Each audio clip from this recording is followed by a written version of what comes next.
Mr. Moderator. Teaching Elder Fred Greco, Houston Metro Presbytery. I will attempt to speak up because of the din in the back. You all might not hear my soft voice.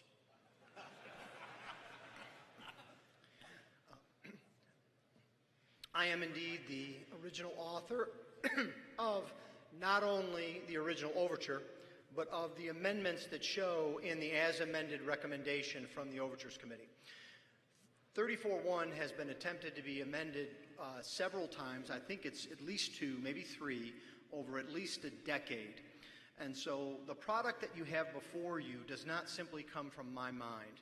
I solicited comments from dozens of men, including the author of the previous attempt to amend this provision, a certain ruling elder from Boise, Idaho. And the result that you see here is a result of some careful deliberation and crafting of language. 33.1 and 34.1 are indeed confusing. Most presbyteries do not even know how to describe it. I have been on a mission to tell as many people as I can that what you have in your book, in the Commissioner's Handbook, are not overtures from presbyteries to take original jurisdiction. They are requests. They will not be voted on at the General Assembly. They are directed right to the Standing Judicial Commission by the State Clerk. So most presbyteries aren't even aware of how to describe them, let alone how to use them. They are not often used as a mechanism to flood the higher courts. This provision has been in the book for many years, but it has not been invoked very often. And the key problem here, as the chairman's representative has pointed out, is refuses to act has not been defined.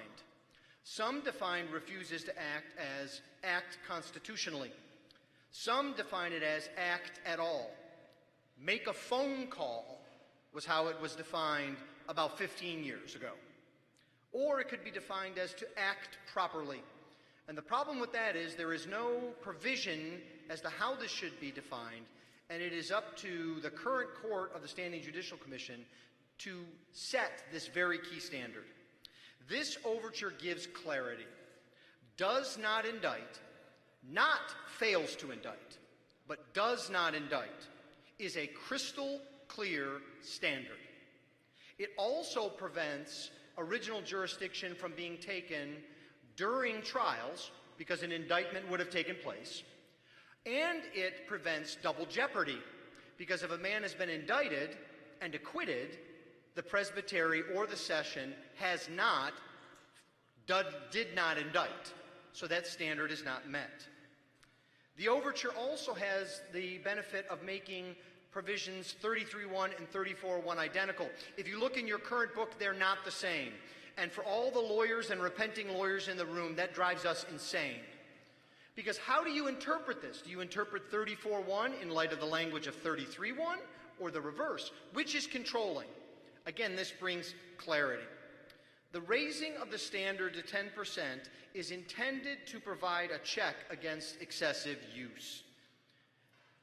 This is done to prevent merely two presbyteries from invoking original jurisdiction for a does not indict scenario.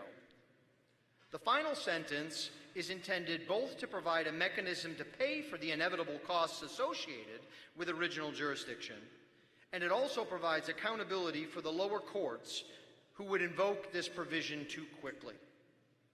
Finally, we could use this amendment in our current circumstances. We currently have two sets of BCO 34.1 requests before the General Assembly, that is, the Standing Judicial Commission. And we will have to deal with this and the unclear standard of refuses to act. Now is the time to fix a flawed provision in our book so that it will be meaningful to the church and not be a source of controversy and conflict about the meaning of words. Brothers, I encourage you to vote against the substitute and to then vote for the committee's recommendation when it remains the main. Thank you. Thank you, sir.